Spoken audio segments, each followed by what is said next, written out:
Hello and welcome. I'm your physics wizard back again with an extremely important video for 2025 board students जो कि physics के examination में appear करने वाले हैं। इंपॉर्टेंट हिडन कंसेप्ट मैंने इसका टाइटल दिया है। इस वीडियो को मैंने 6 इंपॉर्टेंट कंसेप्ट 6 पार्ट में डिवाइड किया है। हर पार्ट एक कंसेप्ट को डील करेगा जो कि इनिशियली मैंने इस वाइट स्टेप से हाइड कर रखा है। As we will move on in the video मैं इसको अनहाइड करूंगा। I will discuss this topic.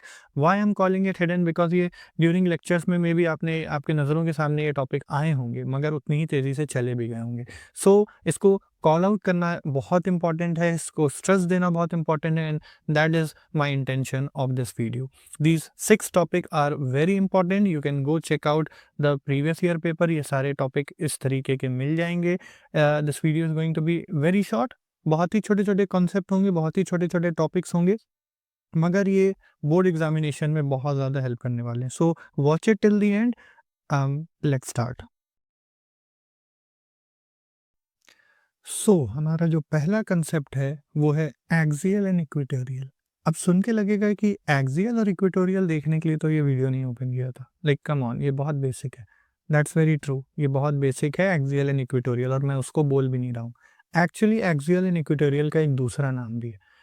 वो नाम क्या है अब ये देखते हैं अनहाइड करके। इसको हम लोग एंड ऑन या फिर ब्रॉड साइड ऑन पोजीशन भी कहते हैं। अब एग्जाम में एक्सियल और इक्वेटोरियल पूछा तो ठीक है, आपको एक्सियल का फॉर्मूला एंड इक्वेटोरियल का फॉर्मूला आई होप याद होगा। इलेक्ट्रिक फील्ड की मैं बात कर रहा हूँ, पोटेंशियल पे भी सेम अप्लाइड है कि एक्सियल एंड इक्वेटोरियल का एक दूसरा नाम है। अगर वो एक्सियल ना बोल के एंड ऑन बोल दिया या ब्रॉड साइड ऑन बोल दिया तो क्या करोगे न्यूमेरिकल में? आपको अगर पता ही नहीं है कि एक्सियल को ही एंड ऑन कहते हैं और इक्वेटोरियल को ही ब्रॉड साइड ऑन कहते हैं, तो गया, फिर वो तो आता हुआ न्यूमेरिकल ही चला जाएगा। ओके, सो यहाँ पे इसको बहुत इंपॉर्टेंट है, इसको ध्यान में ले लेना है कि अगर हमसे कभी एंड ऑन पोजीशन बोले तो वो एक्चुअली एक्सियल कह रहा है और अगर हमसे ब्रॉड साइड ऑन पोजीशन कहे तो वो इक्वेटोरियल कह रहा है। बाकी इसका डेरिवेशन आप प्रिपेयर कर लो, पढ़ा ही होगा आपने। मेरा इंपॉर्टेंट पॉइंट बस यही हाईलाइट करना था पहले कंसेप्ट में कि एक्सियल वाले को हमें एंड ऑन कहना रहता है एंड जो इक्वेटोरियल है वो ब्रॉड साइड ऑन पोजीशन कहना रहता है। तो ये अगर इस तरीके से कभी पूछ ले तो इट इज़ इम्पॉर्टेंट। बाकी फॉर्मूला आपके सामने रहा, पढ़ा तो होगा ही। फॉर्मूला यहाँ पे भी मैंने मेंशन कर दिया।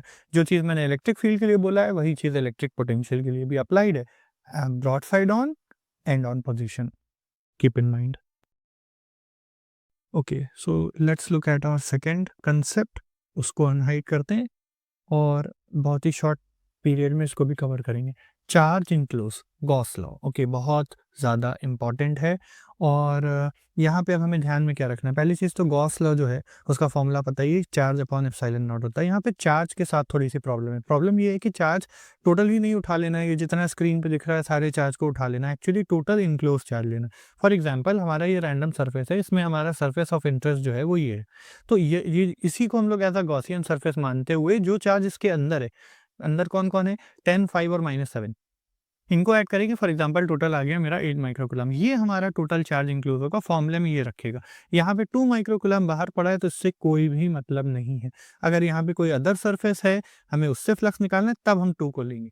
बाकी इस सरफेस के लिए 2 से कोई मतलब नहीं है। एक बात हो गई। सेकंड बात ये है कि 1/4 पाई एप्सिलॉन नॉट की वैल्यू तो सबको याद है। हमको एप्सिलॉन नॉट की भी वैल्यू याद रखना है which is 8.85 10⁻12 SI unit. Unit अगर निकालने की ज़रूरत पड़ गई तो वो कूलम्ब फॉर्मूले से भी निकल जाएगी। So this is very important. Epsilon not की वैल्यू ध्यान में रखो। गॉस लॉ का फॉर्मूला पता होना चाहिए एंड क्यू की मीनिंग क्या है? Total enclose charge. We have to keep in mind. Now let's look at concept number 3। इसको अनहाइड करते हैं और देखते हैं क्या है। Use the sign of charge in potential formula और उसका डेरिवेशन। क्या इसका मतलब है? एक्चुअली बड़ा एक कंफ्यूजन होता है। इस चीज़ को अगर थोड़ा सा 2 मिनट रुक के सोचो ना तो एक्चुअली रियलाइज होगा। कभी कभी हम देखते हैं कि जैसे फील्ड वगैरह में हम लोग देखते हैं वहाँ पे हम लोग ने सारे वेक्टर एडिशन लगा लिए होते हैं तो अक्सर चार्ज में मैग्नीट्यूड अगर उसका लाइक 13 माइक्रोकुलाम है तो भी वहाँ 13 रखा जाता है, फील्ड के केस में वो वेक्टर है।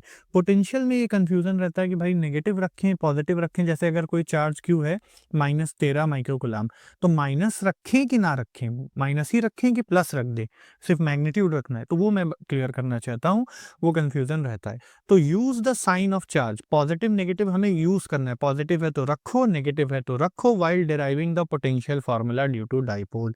अगर आप फॉर एग्जांपल डाइपोल का इसमें यूज़ कर रहे हो, तो हमें पहली बात पता है कि पोटेंशियल वेक्टर एडिशन तो है नहीं, स्केलर एडिशन है, नो वेक्टर एडिशन, तो इसमें चार्ज का ध्यान रखना है। और इसका एक बेस्ट एग्जांपल है जो हम लोग इक्वेटोरियल पॉइंट पे या ब्रॉड साइड ऑन पॉइंट पे निकालते हैं, तो उसका डायग्राम हमारे पास है।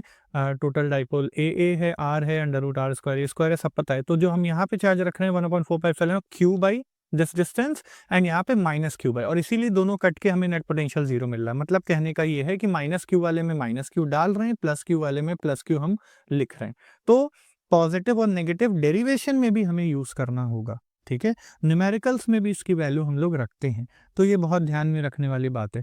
नोट में यहाँ पे हमने मेंशन किया use sign in numericals too. तो अगर आप पोटेंशियल में न्यूमेरिकल जैसे कि स्क्वायर वाला क्वेश्चन सॉल्व कर रहे हो जिसके कॉर्नर पे -13 कूलाम, -12 कूलाम, +13 कूलाम, +12 कूलाम रखा है, तो जो माइनस है उसमें माइनस यूज़ करो, जो प्लस है उसमें प्लस यूज़ करो, उसकी वैल्यू को पुट करो, नेगेटिव और पॉजिटिव साइन का यूज़ करो। Keep in mind. Now let's look at concept number 4। इस कंसेप्ट को पहले देखते हैं क्या, हाइड करते हैं। Angle theta in the flux formula, बड़ा कंफ्यूजन रहता है इस चीज़ को। अगर आपको लाइक चेक करना है तो न्यूमेरिकल इसके जाके लगाओ, खूब सारे न्यूमेरिकल लगाओ, whether it is electric flux और magnetic flux, numerical numerical numerical. When you will solve multiple numerical तो वो प्रॉब्लम सामने आएगी जिसको अब मैं डिस्कस करने जा रहा हूँ, ठीक है? तो पहले तो बहुत बेसिक चीज़ पता है, फ्लक्स अगर field like weather it is electric field और मैग्नेटिक फील्ड अगर वो बिल्कुल सीधे पास हो रही है तो इस केस में फॉर्मूला E इंटू एस होगा, तो एंगल का कोई झमेला नहीं, बिकॉज एरिया वेक्टर जो है वो ऐसे पॉइंट कर रहा है, उसी फील्ड में डायरेक्शन पॉइंट कर रही है, तो इसमें कुछ नहीं, इसमें कोई प्रॉब्लम नहीं। सीधे इलेक्ट्रिक फील्ड है तो इलेक्ट्रिक फील्ड, मैग्नेटिक है तो मैग्नेटिक, उसका एरिया से मल्टीप्लाई कर दो, फ्लक्स आ जाएगा। बहुत सिंपल है, इसमें तो मुझे कुछ नहीं बताना, बताना इस वाले में है। एक्चुअली ना यहाँ पे दो एंगल है, ये सपोज करो ये जो एरिया है ये हमारा टिल्टेड है और फील्ड ऐसे सीधे जा रही है, ठीक है?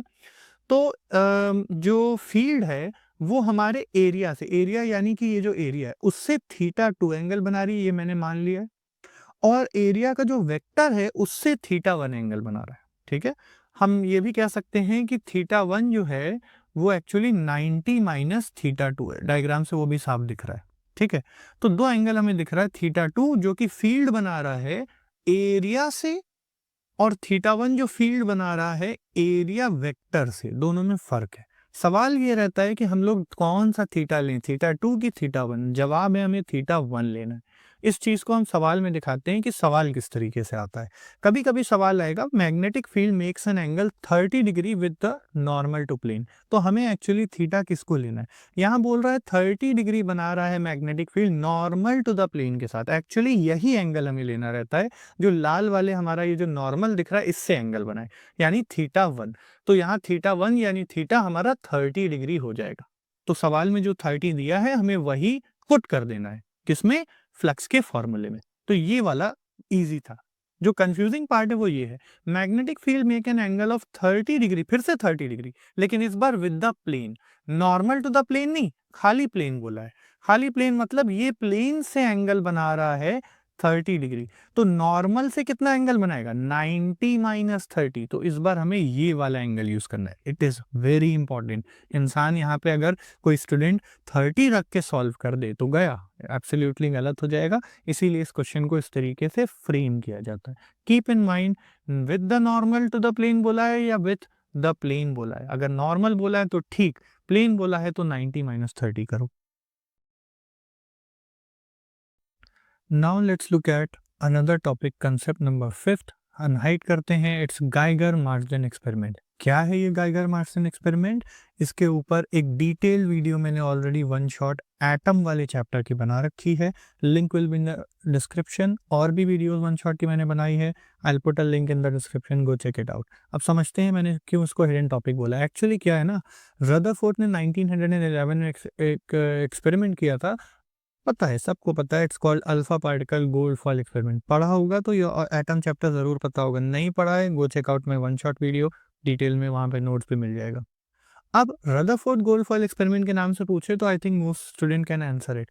लेकिन देखा क्या मैंने कि बहुत सारे पीवाईक्यू पेपर उठा के देखो, वहाँ पे क्वेश्चन कुछ इस तरीके से फ्रेम किया, explain Geiger Marsden experiment in detail. बच्चों को ये कंफ्यूजन रहेगा कि भाई ये क्या बोल दिया। एक्चुअली था क्या कि रदरफोर्ड के साथ दो उनके कलीग, दो साथी एच गाइगर एंड ई मार्सन ने भी एक्सपेरिमेंट परफॉर्म किया था। ओके, तो इसको कभी-कभी रिस्पेक्टफुली गाइगर मार्सन एक्सपेरिमेंट भी कहा जाता है। तो एग्ज़ाम में अगर कभी ये वर्ड यूज़ कर ले, ठीक है, तो कंफ्यूज नहीं हो जाना है, क्या आपको वही सेम आंसर देना है जो रदरफोर्ड के लिए आपको देना है। Okay, so keep in mind.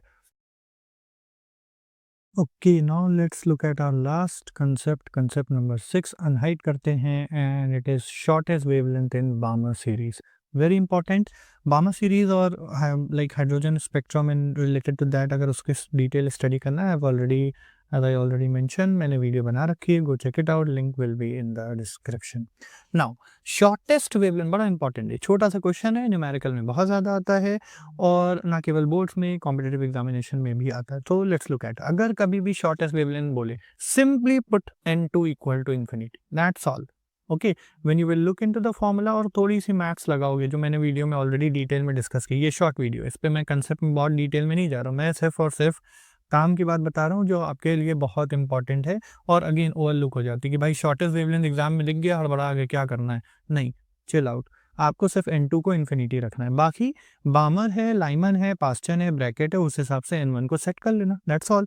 बामर बोला है n1 को 2 कर दो, लाइमन बोलता है n1 को 1 कर लेते, पास्चन बोलता है उसी हिसाब से सेट कर लेते। तो n1 तो वेरी करेगा अकॉर्डिंग टू यहाँ पे क्या लिखा है, बाकी शॉर्टेस्ट के लिए n2 इन्फिनिटी होगा, दैट्स ऑल। यही मेरा इस कंसेप्ट के पार्ट में बताने का मेन मोटिव था। बाकी हम लोग वेव नंबर का फॉर्मूला लगाते हैं, r 1/n1 square which is 2 का स्क्वायर 4 हो गया, बाकी इन्फिनिटी तो 1 बाई इन्फिनिटी 0 ही होता है, r/4 हमें मिल गया। प्रिसाइज वैल्यू चाहिए, r की वैल्यू डाल देना, which you should remember, depend ना रहना कि हमें पेपर में मिल जाएगी, ठीक है, दिया रहता है नॉर्मली, मगर नहीं भी दिया रहा है आपको कॉन्फिडेंटली वैल्यू याद होनी चाहिए, 1.097 अप्रॉक्स में 1.1। अगर न्यूमेरिकल बहुत टफ लग रहा है 1.1 10^7 भी यूज़ कर सकते हो, बहुत सारे स्टैंडर्ड बुक में यूज़ किया है। बाकी प्रिसाइज वैल्यू 1.097 भी याद होनी चाहिए इंटू 10^7 ऑफ कोर्स, ठीक है। So if you like this video feel free to subscribe it, share it, and कोई क्वेश्चन है let me know in the comment section. Specially अगर इस वीडियो का पार्ट 2 चाहिए जहां मैं ऐसे 6 8 10 जितने भी और कंसेप्ट में बना सकूं इन अ शॉर्ट वीडियो, बहुत ही शॉर्ट वीडियो, 2 3 मिनट से ज़्यादा कहाँ ही लिया मैंने किसी कंसेप्ट को एक्सप्लेन करने में। So if you want a similar video like this other chapter में, let me know in the comment section, I will make it as soon as possible. Till then take care.